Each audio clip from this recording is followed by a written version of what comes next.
You may please put your attendance.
All of you have given attendance.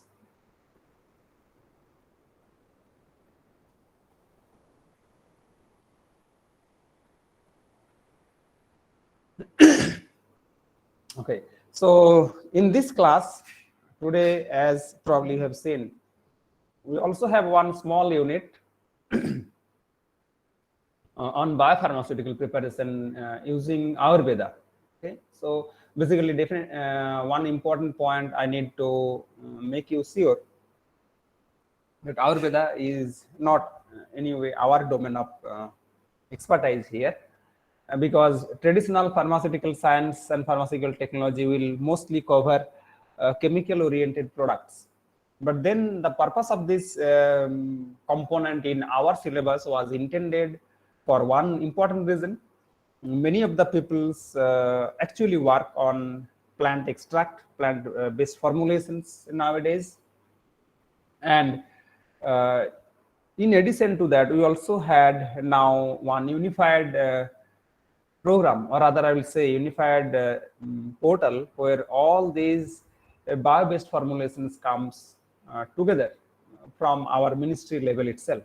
So you probably know about IOS, which has come into effect in couple of years back, rather. So just to make it more scientific way, it is already scientific. Only thing is that it is just to know how we are going to differentiate and distinguish between the protocols, and to make a unified approach for validation of the study. So basically, this class is not definitely intended for make you aware of Ayurveda. In fact, I cannot make you that also. But the important aspect is that what is the regulatory framework we have, and how the drug development programs differ from the traditional route. I think the points should be very clear. So any bio-based formulation, when we are talking about in pharmaceutical or maybe allopathic systems, when we are talking about, they're all having some chemical entities, chemical moieties, tablet, capsule. This can comes from Ayurveda also. Not necessarily it is only from the chemicals we are talking about. So most of the Ayurvedic medicinal systems, whatever you will be talking, are plant-based. At least 90% of them are plant-based material, which might have emerged from our traditional knowledge, which can be used and exploited. And now we are also having a conceptual framework on the drug development in our country, how it is going to be regulated, some rules and regulation. So basically, I have already updated. Sorry, I'll share my screen now, and then I'll speak for some time. Yeah, so probably you'll be seeing this is actually guidelines, general guidelines for drug development program in Ayurvedic formulations. So this is from our Central Council for Research in Ayurvedic Science, Ministry of Ayush, Government of India. You can always check this document, because whatever I will be speaking here from the guideline series itself, and this document is already uploaded in your this shared folder. So only those who are much interested, you can go into further details into the document. We will be taking some Except from this, some important points will I have tried to pull together, and we'll be talking these aspects in our class right now. So coming to our presentation, because of course it will be very similar, I will be speaking some of the aspects and why is it different, or why it was required rather, and what is the preamble of this approach. So that is the importance of this class rather. So research and development activities, whatever we are talking about on drug development and drug formulations in the field of IO system, is different area in drug developments, including what is their contribution. They're talking about quality assurance of the product, which is very important, particularly for plant-based material, which can be different. You try to understand the difference between one chemical compound. If I'm going to have aspirin, we can very easily know it is acetyl salicylic acid. I know the compound, I know the how much milligram is there. But the difference for plant-based material is not like that. The plant-based material is actually the quality and the content of the these are also chemical molecule. In plant, metabolites are also definitely chemically identified compound. But the thing is that they will have some other compound. It is not purely you are going to give one ingredients. It will be having other allied compounds, and it will vary. The composition will vary between one same plant species when it is grown in one condition, grown in another condition. So consistency of the source material, consistency in the formulation is really one important aspect. And what is their job? Primarily, the focus of IOS is quality assurance, preclinical safety evaluation, and clinical research, like our traditional formulations, right? We already talked in our classes that there will be different level of validations and clinical trial, and we need to have new drug molecule registration. Okay, we discussed in our last class. So the same principle to some extent is also at a different level of bodies in research council under IOS will be doing, academic institution and those medical college and university research organization, ICMR, CSIR, all those are coming under the preview of how these regulations can be maintained. And another purpose is the research is being conducted at different level, as we are told here, right? In the field of IOS, adopting different guidelines, method and protocol, and ending up research outcome with low or poor translational values. What does, someone is still joining? What does it mean here?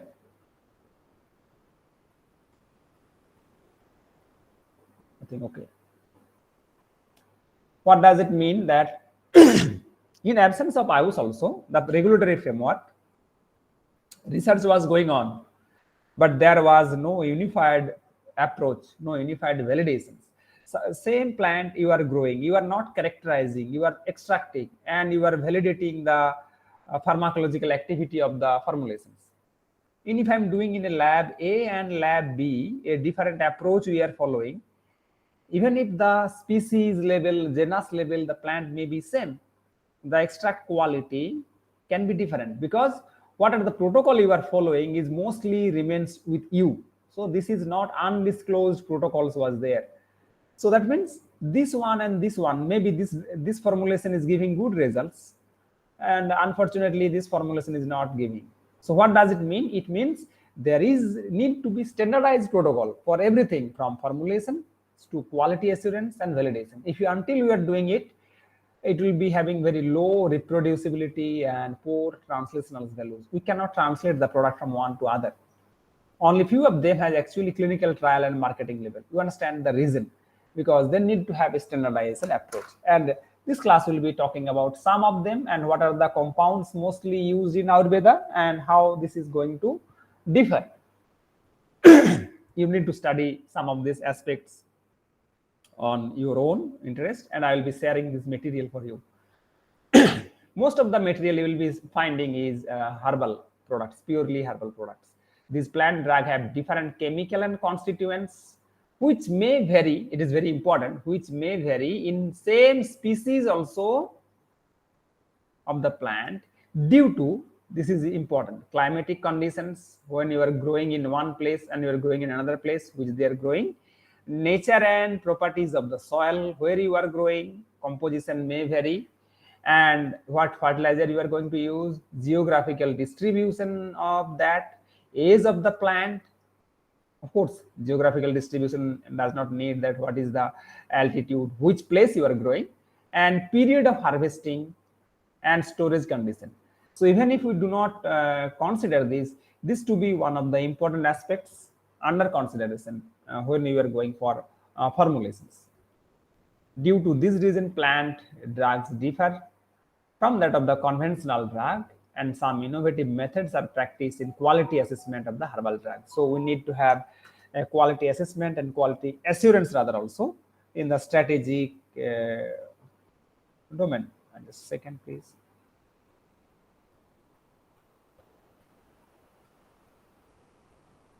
Okay. Now, you see, plant products and their derivative constitutes of the 50% of the modern drug also. So this is not necessarily we are going to talk about all Ayurvedic based formulation, but still there is a quest to develop for new drug and formulation being a costly and low success rate. This is primarily important in our academic research. People who are doing more trials and activities in plant-based formulation, they face some certain challenges, and I will try to highlight few of them. First one is the plant, whatever you are going to collect, or maybe someone is going to explore, require one authentication. Those who are working on plant extract or plant-based formulation might be knowing authentication is just to ascertain that yes, what plant material you are using for your research is the genuinely the original one. Because otherwise, if you are not confirmed about that, or if you have not done the authentication service, maybe this can be done from a botanist who is authorized for this authentication purpose, who will look into different physiochemical parameter of these plants, their flowers, all those similarity they will match. So similarity index is important for this authentication process. There is also a need for why this is costly and low success. Second thing is that the extraction process, most of the plant, okay, I have not told you, I will be talking in coming slides, there can be different varieties of formulations. Some formulations can be called maceration process. There are different way you can extract the plant-based material. It can be aqueous-based solvent you are using, and you may use organic solvents. Most of the time, people use ethanol as most of more polar compared to the other non-polar solvent also. Sometimes you can use highly non-polar solvent, because the solvent will actually determine what are the constituent you are extracting. So basically, what is happening, the extraction process, I will be talking this even today. Extraction process needs to have a validation, because you are expecting something in your aqueous extract, but unfortunately the product is only getting leached into organic solvent. So you are not going to get the product in your aqueous formulation. So basically, these are really very important about authentication, purity, and the formulation you are going to prepare, and their shelf life, where the Ayush ministry has really put more emphasis on shelf life. Mostly people will think that, okay, Ayurvedic formulation does not require to have any shelf life, long-term storage. Not like that. Depending on the formulation, depending on the component or constituents, it can be of different varieties, and the shelf life can vary. So here we need to have traditional system have long history of herbal use, management and disease, success rate of development as therapeutic approach is comparatively higher than that of the synthetic counterpart, because this is some traditional knowledge is also coming into this, and some of the products are actually going, or maybe I will say from pharmaceutical industry also, they're coming into piclatexel, vincristines. These are all known for plant-based alkaloids products, which has been come into formulations. So it is not that they're only going for an Ayurvedic formulation. Even traditional medicine, or I will say rather, the chemistry-based medicine approach is also going to take some of the important molecules. I remember these two particularly, which has been used for treatments or medicinal approaches. Despite the existence of several guidelines, it is not that there is no guidelines, it is there. Such quality control for Ayurveda, Siddha and drugs for medicinal plants material is there. Quality control methods for herbal material from WHO, World Health Organization, laboratory manual for analysis of Ayurveda and Siddha formulation we are having. But still, basically, there is the manuals can vary. We do not have any need for a comprehensive guideline may be required address the system specific issues for drug developments in these kinds of Ayurvedic and Siddha Unani drug formulations. I think you understand this. These formulations, they have a protocol, but there is no unified guideline for each of them. And Ayush is going to likely to offer those comprehensive things which is going to be included or incorporated here. So what is we are talking about these formulations? They include all medicine intended for internal or external use in the most not for diagnosis, mostly in the for the treatment and mitigation prevention of the disease. When we are talking about the disease, we are essentially talking about the human being rather, but still can be going for other purpose as well. Here, not for seriousness, but I still want to make you know what could be the classical formulation and the drug we are going to use and how they will mostly differ. The formulation can have the dosage form. I'm sure there will be different doses form of these things can be material. The Ayurvedic formulation, they can be used. You see, these all of them definitely. I rarely understand all these components, but I understand their physical sense because most of the wordings used here in Sanskrit, and unfortunately all the wordings doesn't match with me. If you know, it can be more easily identifiable, but I will tell you what the basically the physical form of difference can be there. In a chemical way or synthetic way, if I'm talking about one formulation can be a thickened extract material, aqueous based. It can be formulated in small beads or granules we are talking about. So maybe the solid powder you are making, some formulations can be given as powder formulations like traditionally. Some can be even some confectionaries, like for example cookies kind of materials can be prepared. So not necessarily as compared to your traditional medicine, they are all not of same thing.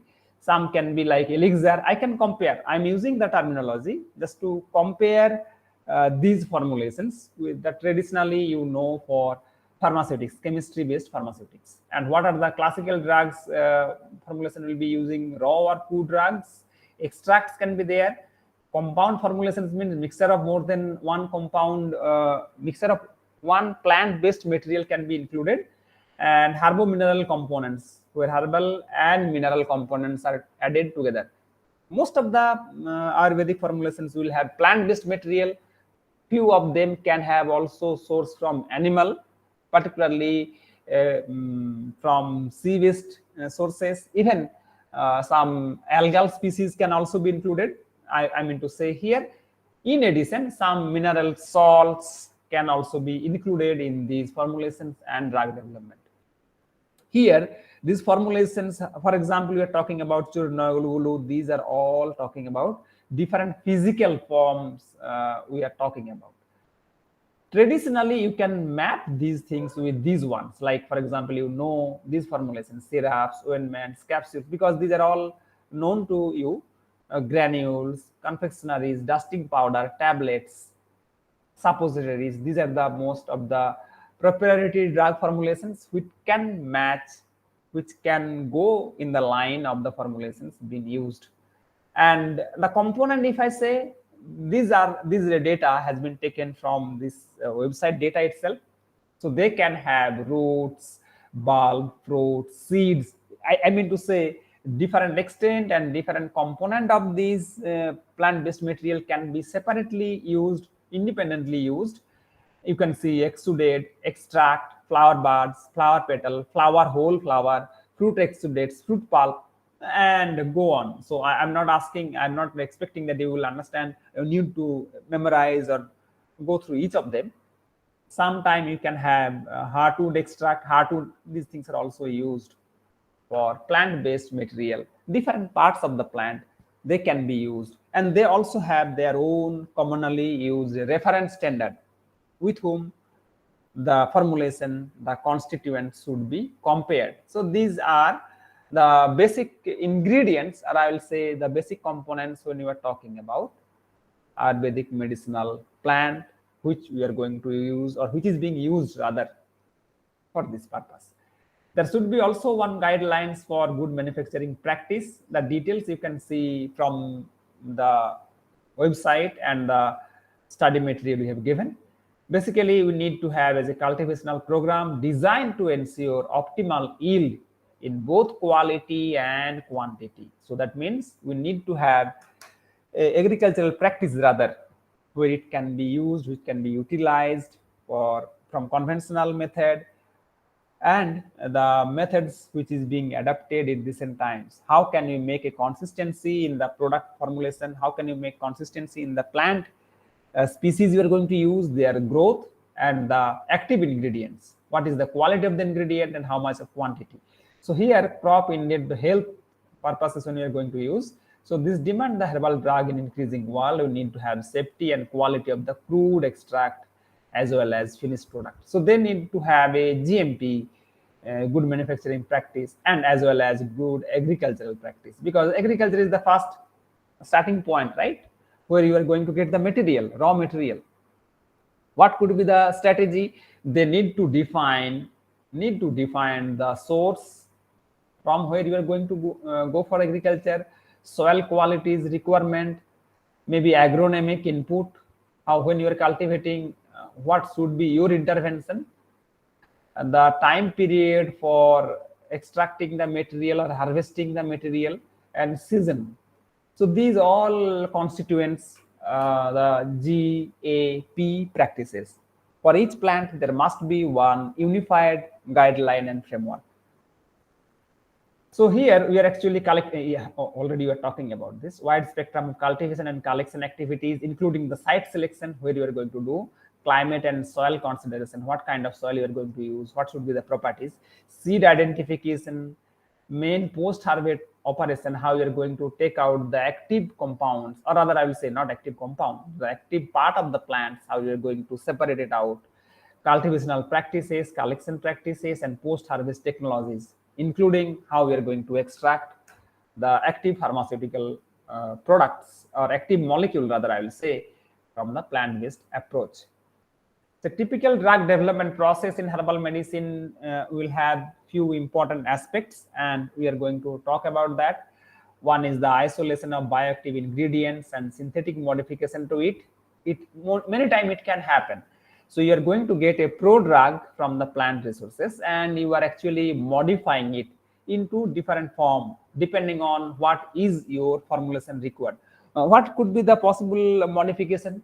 Most of the possible modification can be esterification reaction, oxidation of the products can be possibly there, and hydrolyzed products. So you are modifying the molecule structure, chemically modifying it, so that your intended purpose, particularly the solubility of the compound and stability, can be changed. Mostly we are going to have evaluation and safety and efficacy of these, like clinical trial approach. You need to have regulatory approval of the therapeutic agents. In case of a new drug, if you are going to claim from a new dosage form, we can have some clinical trial. The drug should be subjected to drug standardization followed by biological activity, preclinical studies like traditional medicine, whatever we normally do, safety studies, and standardization protocol. Various single compound formulations are appended in appropriate places. So when I'm going to talk about these things, we need to know for each of these formulations what could be the possible things. And this is the traditional route, rather I will say prescribed traditional routes for formulation when going to go for any Ayurvedic formulation, how they are going to do the steps. Identifications and prioritizing the R&D needs. What does it mean? It needs the which domain you are going to work for, what kind of formulation, what kind of materials you are looking for, prioritizing. For example, many of the study you will find now in a research paper, if you are looking into pharmaceutical or ethnopharmacological journal, they will be talking about the diseases where conventional medicine has not that much of success rate. So these formulations, for example, here I have found we have also worked to some extent on anti-diabetics formulations. In fact, some of you, when you will be doing, I'm not sure, when you will be doing your final year projects, many of you, because the project guides probably working on active pharmaceutical formulations based on plant-based material, where one of the approach, traditional approach, can be looking into anti-diabetic properties of the plants. Some of them will be also looking for antioxidant properties and antimicrobial properties. These are most common I'm talking. Now question comes, why you would look into these particular domains?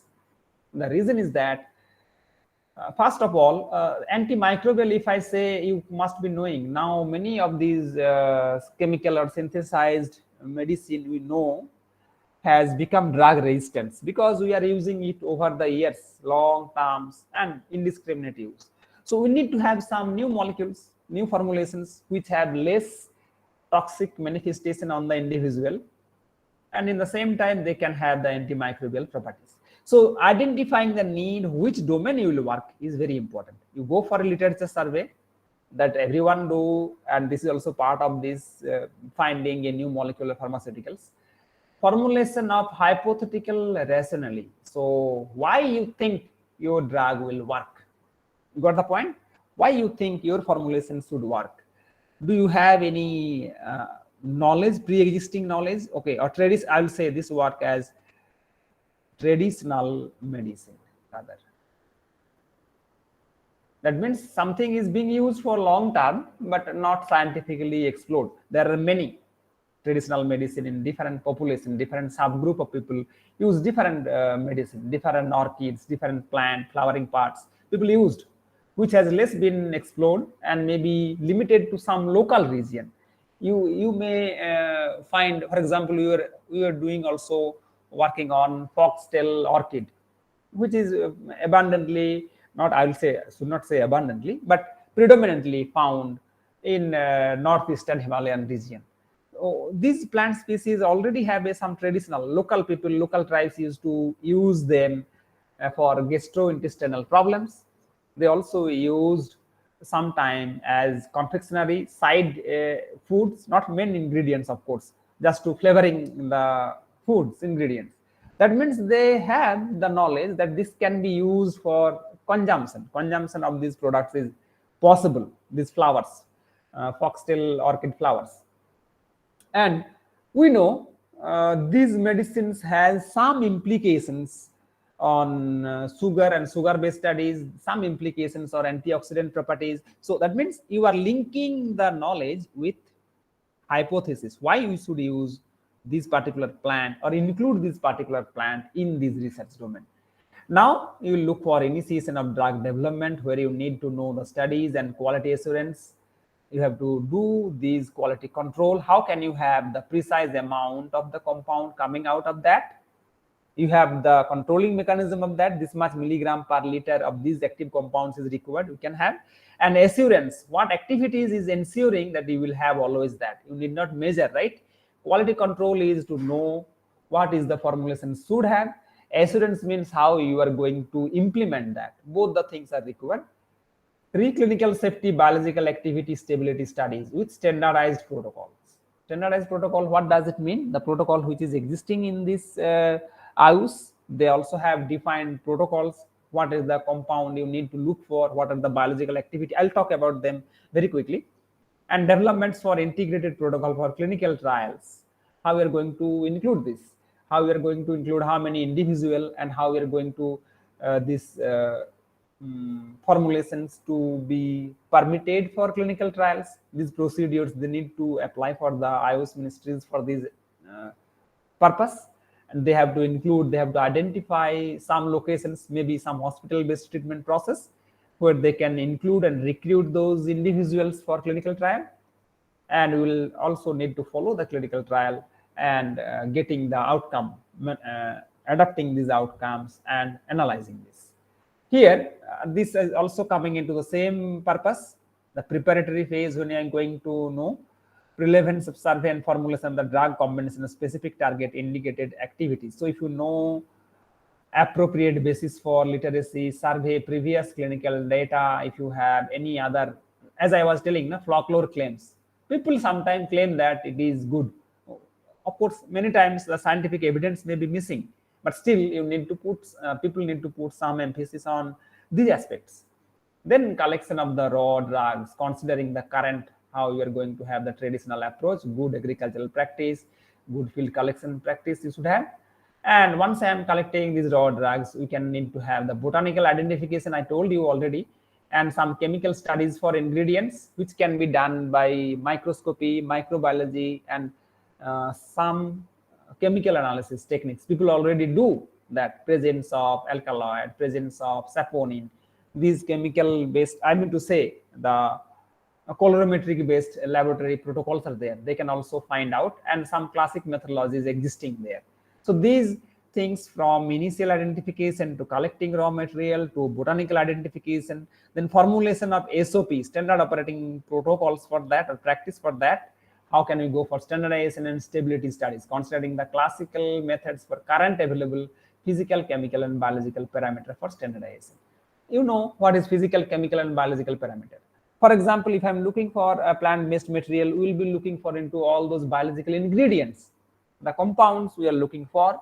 This is the first one.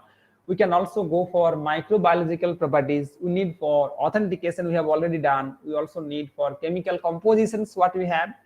Traditional way we can do for biological parameter as well as chemical parameter. How much percentage is the volatile compounds, or maybe I can say volatile oil based compound formulation. How much is the ash content? If you are burning it off, what is the loss of weight? These are all indications of the authenticity of the plant material. We will be talking very quickly. Preclinical safety studies will be there, which we already talked about, appropriate animal and ethical clearance as per guidelines. If you have animal studies for biological activity, you will be doing that. Once you have done for animal studies for those pharmaceutical formulations intending, then the design of the study for formulation of clinical trial protocols, you need to have the expert knowledge. How can you go for this study? You need to design, and then you will go for execution of the clinical trials.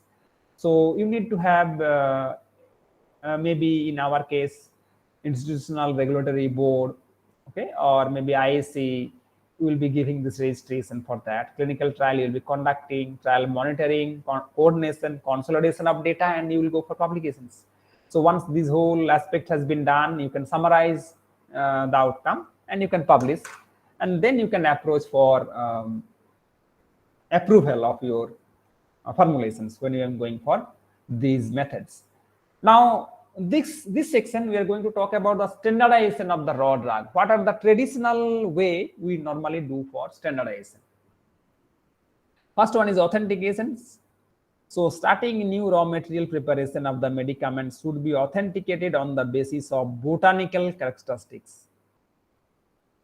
Okay, botanical characteristics means what they look for, botanical feature of this plant. It can be different. For example, what is the number of petal in this flower? Is it a composite leaf or not? How many leaves are there in a twig? Because all plant species have their, I'm not a botanist, so I cannot be really very accurate on these aspects, but I'm sure they have the properties, or even I have seen some of the characterization part when they are using the flower, the dimension of the flower, dimension of the petal, they also reflect the authenticity of the particular plant or flower you are going to use. You need to know what are the tools they are going to authorize and authenticate. Presence of foreign matter is very, very important. Foreign matter means not necessarily apart from the plant species, is there anything else? Particularly, plant may be contaminated with different fungi, fungal growth on the plant based material is possible. So is there any molds, insects, or fungi is there? If it is there, you can visible sign of contamination you can find, insects, mold, fungi growth you can identify. So this is important, because if there is other foreign materials you are going to extract, this is not going to be ideal situations, rather I will say. We can also look for organoleptic properties. Organoleptic means mostly we'll talk about the human feelings, taste, color, odor, surface texture of this plant-based material. It should be all visual characterization, size, color, surface characteristics, like texture, texture characteristics, and other like odor and taste. All those things need to match, or rather I will say mimic what we normally look for. Macroscopic and microscopic statistics, this would match with the pharmacopoeial standard we already have. These are the physiochemical tests normally we'll be doing on loss of drying. How much loss of drying means how much volatile matter the plant contains. Total ash contents will give you the idea of the bio-based material, what is the non-degradable carbon. Extractable values, how much we are going to get the extract from. For example, from 100 gram of plant, I'm going for methanolic extract at 100 degree. How much is the extract value we will have? So we can compare about the quality and authenticity of the material if we are going in the same manner. We also need to verify about the heavy metal presence and microbial load in the formulations. Some of the formulations are actually fermented formulations also. Some of the formulations can be based on the sugary based material. So for them, microbial load need to be identified, need to be aware. We need to know what could be the possible standard method for this. So here we are talking about the standardization of the raw drug. So how you are going to, so now it is coming into formulations. You have done already selection of the plant material, standardization of the raw drug. You need to have chemical profiles. Chemical profile can be what is the constituent it can have, what is the active ingredients it can have. SOP for extract. If I'm going for extraction process, we need to have standard operating procedure for extraction. That means how much time, which solvent, at what temperature, how you are going to extract. All those parameters need to be defined. What solvent, what temperature or pressure, whatever may be the operating condition, how much volume of the solvent, how long you are going to extract. This extraction process. Standardization of the extract, we need to know what should be the consistency of the extract, what should be the density of the extract, viscosity. These things also be standardized. SOP for formulation, if you are going to use the extract for other purpose, not necessarily extract, we need to have the formulation strategies. If I'm going to have liquid formulation, if I'm going to have capsular dosage form or confectionaries, we need to have the formulation standard to be validated.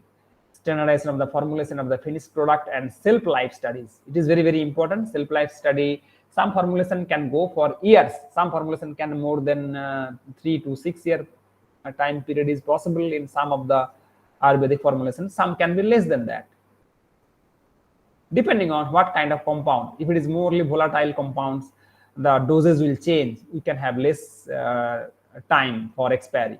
Biological screening, so we need to know the biological activity, safety and toxicity studies we will be doing. That is of course the part of the clinical trial part. And if you have already done it for your batch also, you need to verify in a smaller scale. Preservation and packaging and storage. So these will be the likely schedule, likely protocol when someone is going for formulation based on these kinds of Ayurvedic predicaments. I think we have something more, but I think we can discuss in next class. The formulation method when you are going to have, particularly for extraction strategies, these are the SOP guidelines we can follow. Whether you are going for water-based extraction or organic solvent extraction, these are the conventional technique you can follow. We can have also some organic solvent extraction if I am following, or conventional one for herbal extract. We are looking for water-soluble compounds or heat-labile components depending on how you are treating. So if I am going for heat-labile components, we look for maceration process. We are not heating it up, keeping it the plant material with our solvent, water or organic, for some period of time. We are looking for fat soluble components, then we need to have organic solvent. we are looking for heat resistance compound, then we can go for boilings. So depending on the requisite, we can also have some new techniques for extraction. People are normally using, one is microwave based extraction technique, which can increase the recovery of the product, shelf life of the products can be increased significant way. We can also have some supercritical fluid extraction process, steam distillation, that is aqueous based extraction, which will and supercritical fluid extraction, both of them actually most of the time will be using aqueous solvent. The reason is that at high temperature and pressure, the polarity of water can increase, so it can actually extract some of the organic based material also.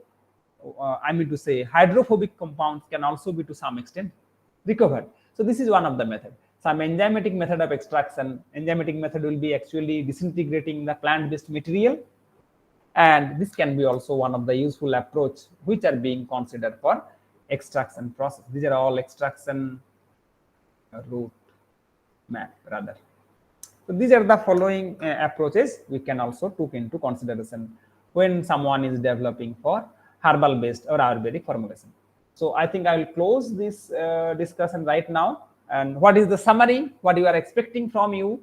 The varieties of formulations it can have. There should be one traditional approach for qualifying and quantifying this process. Need for good agricultural practice, why it is required. And what is the important aspect is authentication of the plant-based material. Its qualitative and quantitative relation with the ideal drug and formulation, how much is there and how much quality of the compound is there, is very, very important. So I'll stop this discussion here and we will be talking in our next class. Please go through the slide as well as the study material I have uploaded as a form of PDF. You can go through, something more will be there.